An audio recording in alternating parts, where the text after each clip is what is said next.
मैं बनना चाहूँ जैसा पर शायद सपनों में, मैं उड़ना चाहूँ जैसा पर शायद सपनों में।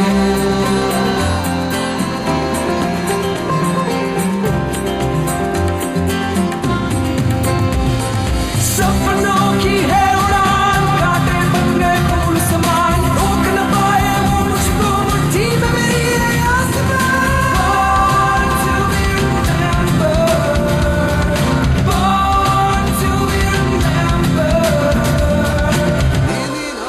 गुड मॉर्निंग फ्रेंड्स, कैसे हैं आप? आइए शुरू करते हैं आज का ये एपिसोड, जहां आपका ये अजीज दोस्त आपको लेकर जाएगा एक ऐसी सैर पर जहां आप महान हस्तियों की दुनिया से रूबरू होंगे। तो get ready with yet another episode of born to be remembered. मैं हूं संदीप भट्ट। नमस्कार दोस्तों, हम सभी को नीले आसमान में रंग बिरंगी पतंगों को उड़ता देखकर बहुत अच्छा लगता है ना? और हमारे जो साथी इसे उड़ाते हैं उन्हें देखकर तो ऐसा लगता है कि बस अभी वे उस पतंग पर बैठकर आकाश में उड़ चलेंगे। और कुछ ऐसा ही किया आज के दिन 1752 में बेंजामिन फ्रैंकलिन ने। पर वो अपनी पतंग के साथ नहीं उड़े, बल्कि उन्होंने कुछ ऐसा पाया कि उस समय किसी की भी सोच उस दिशा में नहीं गई थी। अब आप सोच में पड़ गए होंगे, है ना? दरअसल फ्रेंड्स, हुआ यूं कि मिड 1740s में लोगों को इलेक्ट्रिसिटी के बारे में ज्यादा जानकारी नहीं थी, पर बेंजामिन फ्रैंकलिन काफी दिलचस्पी रखते थे इलेक्ट्रिसिटी और लाइटनिंग में।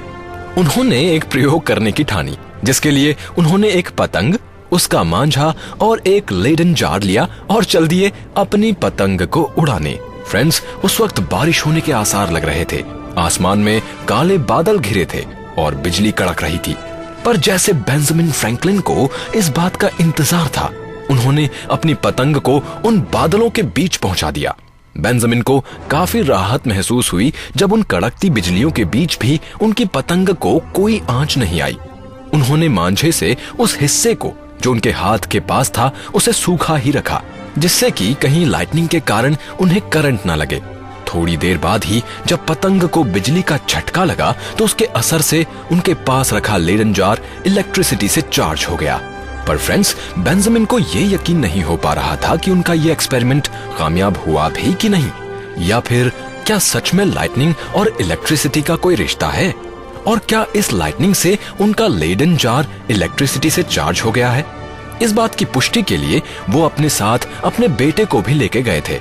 जवाब हाँ में था, और ये घटना आज ही के दिन घटी थी।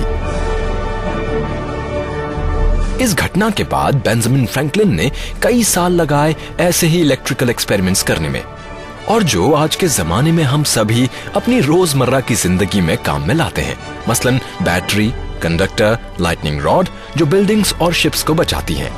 पर दोस्तों, ये तो एक ही पहलू था बेंजामिन फ्रैंकलिन का। इसके अलावा वो एक ऐसे इंसान थे जिसने विपरीत परिस्थितियों में खुद के दम पर एक बहुत बड़ा बिजनेस एम्पायर खड़ा किया था। वो इंग्लैंड और फ्रांस के डिप्लोमेट थे और पेंसिल्वेनिया में लेजिस्लेटर, और तो और वो यूनाइटेड स्टेट्स ऑफ अमेरिका के फाउंडिंग फादर्स में से एक थे। यहाँ बात अधूरी रहेगी अगर मैं आपको ये ना बताऊं कि वो अकेले ऐसे पॉलिटिशियन थे जिनके हस्ताक्षर उन चारों दस्तावेजों पर है जिसने यूनाइटेड स्टेट्स की नींव रखी थी।